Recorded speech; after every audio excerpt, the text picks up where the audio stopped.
Visakha one టౌన్లో కాల్పుల కలకలం ఇప్పుడు ఎన్నో అనుమానాలకు తావిస్తుంది. అసలు ఎందుకు కాల్పులు జరిగాయి, ఎక్కడ కాల్పులు జరిగాయి అనేది సందిగ్ధంలో ఉంది. ఇప్పటికే పోలీసులు స్పెషల్ టీము విశాఖలో ఈ గన్ కల్చర్కి సంబంధించి దర్యాప్తు అయితే కొనసాగుతున్నారు. విశాఖ కేజీహెచ్లో కాల్పులకు గురైనటువంటి వ్యక్తి చికిత్స పొందుతున్న అతని భార్య ప్రస్తుతం అంత ఉంది. అమ్మ, అసలు ఏం జరిగింది? మీ ఆయన ఏం చేస్తారు? సార్, మా ఆయన కార్ డ్రైవర్ సార్. మా ఆయన కారుకి వెళ్ళేవాడు. ఇలాగా నాయుడు అని అతను పరిచయం అయ్యాడు. నాయుడు పరిచయం అయిన తర్వాత ఏంచి ఇలాగ ఆ బాబు కూడా కార్ డ్రైవింగ్కి వెళ్ళేవాడు. కార్ డ్రైవింగ్కి వెళ్ళిన తర్వాత ఆ బాబు ఒక పోలీసు అయ్యి ఒక దొంగ కింద ప్రయత్నించేశాడు సార్. ఎవరమ్మా అంటే నాయుడు పోలీసా? నాయుడే పోలీస్ సార్. నాయుడే పోలీస్ అయినాడు. ఒక దొంగ కింద విధంగా అయ్యాడు సార్. దొంగతనం చేసుకుంటూ బతుకుతున్నాడు. దొంగతనం చేస్తూ కాక మా ఆయన అయితే ఎక్కడైతే అన్నీ చెప్పేస్తాడని మా ఆయన్ని ఇలాగా 10 మంది కుర్రాలతోని ఒకసారి బీర్ బాటిల్తో కొట్టించాడు సార్. ఇప్పుడు నోకరాజ్ అనే అబ్బాయితో కత్తితో పొడిపించాడు సార్. కత్తితో పొడిపించినాడు. ఏమైనా 20 లక్షలు ఇచ్చి చంపిస్తానన్నాడు సార్. 20 లక్షలు నా పిల్లలకి నాకు ఏంటి సార్? అసలు ఎందుకు ఇంత పక్క పెట్టాడో నాకైతే తెలియదు సార్. గన్నతో ఎప్పుడు కాల్చారమ్మా? రాత్రి 11 గంటలకు మా ఆయన బయటికి వెళ్ళాడు సార్. ఇడ్లీ తానానికి మా పిల్లడికి ఇడ్లీ తానానికి వెళ్ళాడు సార్. 11 గంటలకు వెళ్ళిన మనిషి బయటికి వెళ్ళిన మనిషి ఇక రాలేదు సార్. బయటికి వెళ్ళిన మనిషి రాకపోతే ఎవరో అబ్బాయి వచ్చి మమ్మల్ని వచ్చి లేపాడు సార్. మమ్మల్ని వచ్చి లేపి రాబడికి మా ఆయన నుంచి కేజెస్లో పడున్నాడు సార్. అంటే ఎక్కడ జరిగిందమ్మా ఇది? అసలు లక్ష్మీటెక్ జంక్షన్లో చేశారండి సార్. మాకైతే ఇక్కడికి వచ్చేప్పటికి కేజెస్కి వచ్చేప్పటికే తెలిసింది సార్. ఎలాగని ఎలా ఉంది పరిస్థితి? ఎట్లా ఉంది? సీరియస్గా ఉంది సార్. చెప్పి సార్ డాక్టర్లు సంతకాలు అవి పెట్టించుకున్నారు. సంతకాలు అవి పెట్టించుకొని అమ్మ మేమైతే చెప్పలేము, ఇటు అటు కిడ్నీ అవన్నీ ఉంటాయి, వెనకతలకి వెళ్ళిపోయిందేమో, లోపలికి వెళ్ళిపోయింది బుల్లెట్ అని చెప్తున్నారు సార్. మీ ఆయనకి ఇతనికి ఎప్పటి నుంచి సంబంధం ఉందమ్మా? స్నేహం సంబంధం 1 టౌన్కి వచ్చారు సార్. నాకైతే పెళ్ళి అవ్వలేదు. 1 టౌన్కి వచ్చిన తర్వాత పెళ్ళి అయిన తర్వాత నేనైతే ఆ బాబు ఏంచి ఎలా చేయాలనుకున్నాడో తెలియదు సార్. మాకైతే తెలీదు.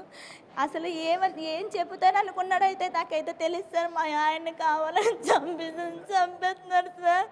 మా ఆయన ఎంత చంపుతారు నాకైతే తెలీదు. మా పిల్లలు అసలు నా అవసరం కంపంగా వేసుకుంటాడు. అసలు మా ఆయన మీద ఎందుకు ఇంత పగలున్నాయో నాకైతే తెలియదు సార్. ఈ పగలన్నీ కావాలని ఇవన్నీ చేయాలంటే ఆ బాబు చేసిన మూమెంట్లన్నీ చెప్పేశాడని ఇప్పుడు మా ఆయన మీద పగలు సార్. అంటే మీ ఆయన కూడా ఏమైనా దొంగతనం చేశాడనే ఉద్దేశంతో ఈ విధంగా కాల్ చేశారా? లేకపోతే పోలీసులు చెప్పేశారు సార్. పోలీసులు చెప్పేస్తే ఆ బాబుని సస్పెన్స్ కూడా చేశారు సార్. సస్పెండ్ చేశారని ఆ పగతోని ఇప్పుడు ఈ నోకరాజు అనే అబ్బాయితోని పగతోని చేయించారు సార్.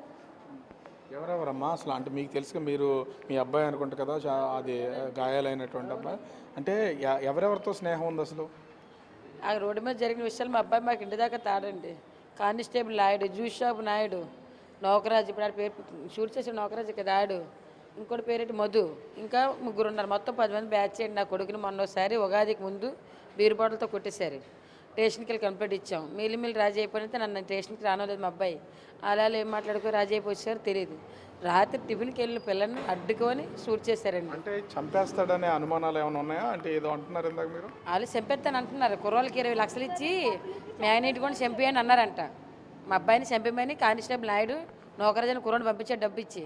పేటలో ఉన్న కుర్రోడు మేము చంపేసి నక్కలు ఆ కుర్రాలు ఇప్పుడు ఇందాక వచ్చి చెప్తే తెలిసింది. నాకు ఇంతవరకు తెలియదు. అలాగైతే నా కొడుకుని బయటకు వెళ్ళిపోదు. టిఫిన్ తానందుకు వెళ్ళాను. అలా ఇప్పుడు కాపలా కష్టం నాకు తెలియదు బాబు. షూట్ చేసి చెప్పాడు సార్ కూడా మాకు తెలియదు. కేహెచ్కి వచ్చాక తెలిసింది ఇది జరిగింది. హాస్పిటల్లో జాయిన్ చేసిన తర్వాత మీకు చెప్పారా ఈ విషయం? వాళ్ళ ఫ్రెండ్స్ ఉంటారు కదా, మా మేనేజర్ మా రాజేష్ వాళ్ళ ఫ్రెండ్స్ మా ఇంటికి వచ్చి తెలుపుకొట్టి మీ అబ్బాయిని షూట్ చేసి పారేసారే, బేగ హాస్పిటల్ రా అంటే వాళ్ళ హాస్పిటల్ తీసుకొని జాయిన్ చేస్తారు. అప్పటికి నన్ను తీసుకొని వచ్చారు మా ఇద్దరిని. మీరేమన్నా మీ హస్బెండ్ని చూసారా ఇప్పుడు వరకు? అసలు ఏమైనా చూడలేదా సార్? ఇందాక చూసాను సార్. ఇప్పుడైతే లోపలికి ఆపరేషన్ తీసుకెళ్ళిన తర్వాత ఇంకా ఏం తీసుకొని రాలేదు సార్. అసలు ఏం చెప్పలేదు కూడా. కాల్చిన ప్లేస్లో గాయం అవడమేనా? ఒంటి మీద ఎక్కడన్నా గొడవ పడడం, కొట్లాడుకోవడం ఇట్లాంటివి ఏమైనా గాయాలు ఉన్నాయి? లేదు సార్, ఇక్కడే ఉంది సార్ కరెక్ట్గా. ముందు పేచీలు వేసుకున్నారండి. నా అబ్బాయి ఇంకో అబ్బాయి చూసినోడు ఉన్నాడు, నరేష్ అన్న అబ్బాయి ఉన్నాడు. పేచీలు వేసుకున్నారంట.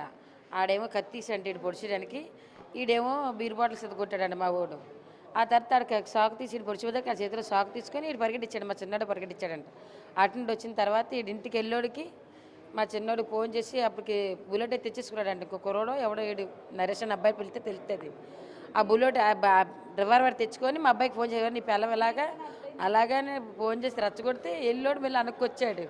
అనక్కొచ్చితే షూట్ చేసి పారేశారు. ఇది బాబు మనం చూడొచ్చు. అంటే ఇక్కడ వాళ్ళ భార్య తల్లి ఇద్దరు కూడా ప్రస్తుతం అయితే హాస్పిటల్ దగ్గర ఎలా ఉంది ఏంటనేది చూస్తున్నారు.